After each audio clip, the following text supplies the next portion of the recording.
this into a two-part video series just in case we go in overtime. Okay, so we left off. This is the Iron Banner symbol. Has usually on fire in the tower. Lord Saladin will stand behind it, and it's a tournament that comes every month to prove your worth as a guardian in the Crucible, and you can earn some of the most damaging weapons in the game, even though they are for PvP. They really work in PvE as well. Ghost, it's the thing we carry. It allows us to resurrect indefinitely using the super powered light that we have as a guardian. Also a super friendly AI and helps you out on all kinds of stuff. Grown to love him over time. A Bright Engram, the basically pay to win loot boxes for Destiny, except you actually can play the game to get them. It just takes a really long time. Everbox loot, now that actually does cost real money, and it's a shame because you should be able to earn everything in game, but I understand they're also a business and they have to run it and get some money out of us, even though the expansions cost a lot of money. But tis what I have. We have a book. I can't remember what this tribute was for. I do believe it was maybe for the Curse of Osiris, because it kind of looks like his book, which was a super strong warlock who was banished actually from the tower because he was so powerful in researching the Vex, which are time-traveling robots, and that possibly could be his book. That's a chest from Leviathan, the raid, where you would always pull out some really amazing weapons, and really nice shader that's purple and gold. This is the boss from the Scourge raid, which I do have videos of, the entire thing. That is, I can't believe I forgot his name. Insurrection Prime. There we go. It came back to me. That's okay. I have Youngheimers sometimes. They're Insurrection Prime. And you would have to fire at his eyeball right there for his weak point. This is Marasov, one of the most beautiful women characters of the game. She's also the Queen of the Awoken. Humongous storyline. We all thought she was dead in Taken King, which was from D1. Turns out she wasn't. She was hiding, planned a fake death, and is still enacting some type of plan which we don't know. But it's very intriguing stuff.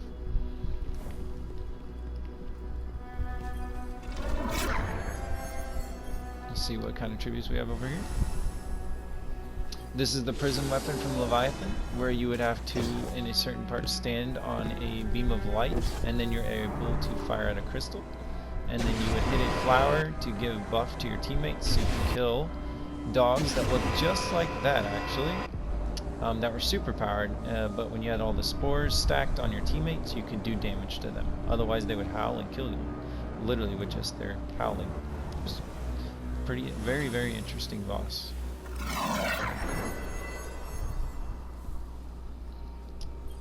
We have another relic. This is from the Argos raid, where you would actually have to coordinate colors, and depending on where you cook them, they would have different energy, arc, solar, and void, and you would hit these balls into a giant core, bring down his shield, and then take down this gigantic Hydra with send out black seeking robots to kill all of your teammates, and you'd have to avoid them or have someone shoot them all down. Very adrenaline paced raid, super fun. Minotaur, that is actually a Gate Lord though, so those are Minotaurs only tasked with protecting secrets of the Vex, highest ranking Minotaurs. They have torch hammers, which you can see here, fire gigantic void blasts, tons of splash damage. They also can teleport, and they sound terrifying when they're running after you. These ones are usually just gigantic, and they'll just stomp you if you get in their way. A Centurion, a pretty elite class of the Cabal, has jetpacks. They can fly way up in the air. They always have a solar shield surrounding them.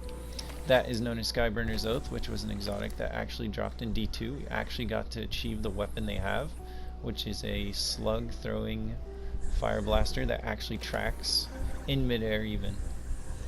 And they also, yep, they can jump extremely high, have a gigantic jetpack.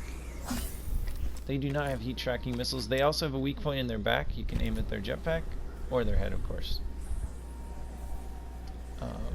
And I think that's about it.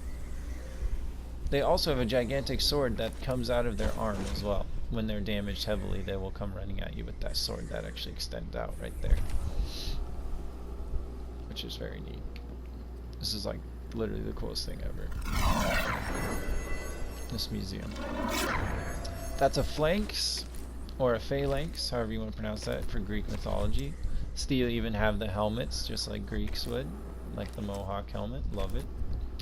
Also weak point in the back. Their shields are extremely resilient to all damage unless you hit the core of it right there in the middle.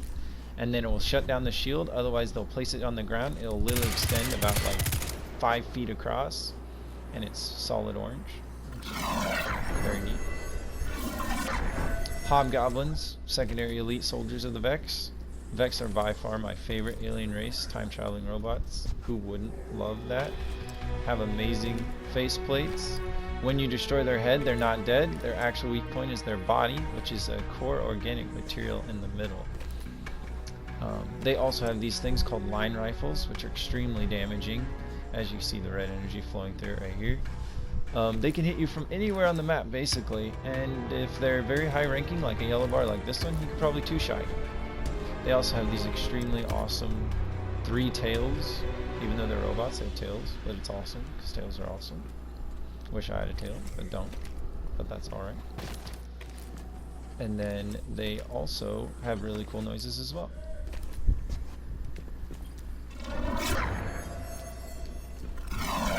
Here we have a Harpy, which is another Vex robot. They are not super damaging, but they can be. They have blasters that actually extend out from their eyes on all 3 sides. And they also have a central core laser that fires out of their middle eye. They also extend out like a fan, or like the lizards that spit acid. So when they become threatened, they fold out like a gigantic fan. It's pretty neat. Also, Vex just have really cool sound effects. That's a standard Legionnaire Cabal soldier. They have a shotgun, which you can earn from the raid, which is an exotic known as the Legend of Acrius. This looks very similar to it. Fires out an extremely large electrical round that can literally over-penetrate targets and vaporize them in one shot. I don't know if I have Acrius on me or not, so I can show you what it looks like. Do not, but I can get it so you can see it. There it is. We'll just move that to our character real quick so you can see what it would look like if you were holding it. And this is the Acrius. And then it fires out this gigantic electrical beam. And it just vaporizes everything, as you can see.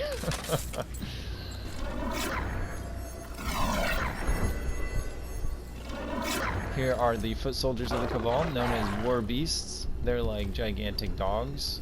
They will literally run after you until they can claw you to death, basically. Kind of scary.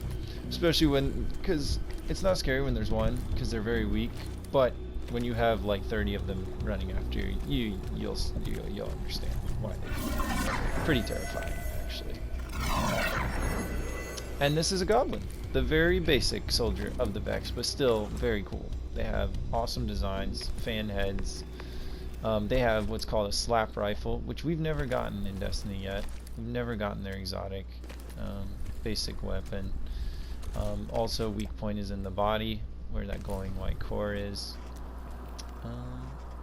Yep, and they kind of have like dinosaur kind of like designs. But the Vex are by far my favorite, so I am super biased, especially the Hobgoblin, because that's tails, we already covered them. And Minotaurs, because they sound really cool, and I wish you could hear the sound of the Vex, what they sound like, but that's okay. You could always check out a Vex raid video or something that I made, and then you would be able to hear how neat they are. And that is the entire tribute hall. And then when you unlocked these war beasts, you got to do a secret mission for Bad Juju, which was a pulse rifle right here from D1, which I did in another video. If you wanted to see that, I actually soloed it. Super fun mission, very cool. And that is the tribute. That is the tribute hall. So we're gonna pop the bounty for putting them all down. we now have the final tribute, which goes right here.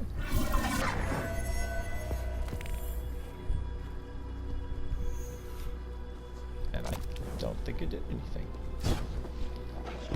Everyone had a theory that it might open this final door in the back, but maybe that is coming later. Maybe they'll release something that opens this door for getting all the tributes later. We don't know.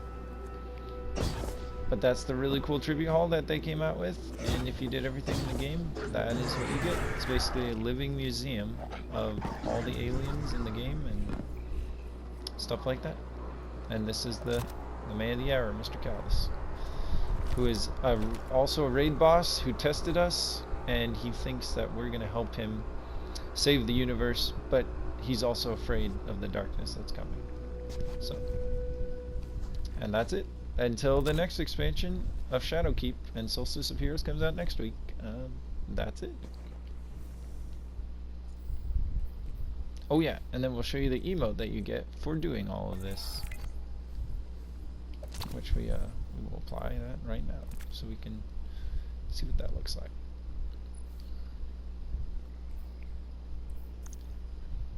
We'll take off the chicken dance just for a second. All that work for this emote. Where you get to dig up buried treasure virtually. And there it is. Not a bad reward. The reward in itself is the museum though. So that's it. And I'll see you on the next video if you want.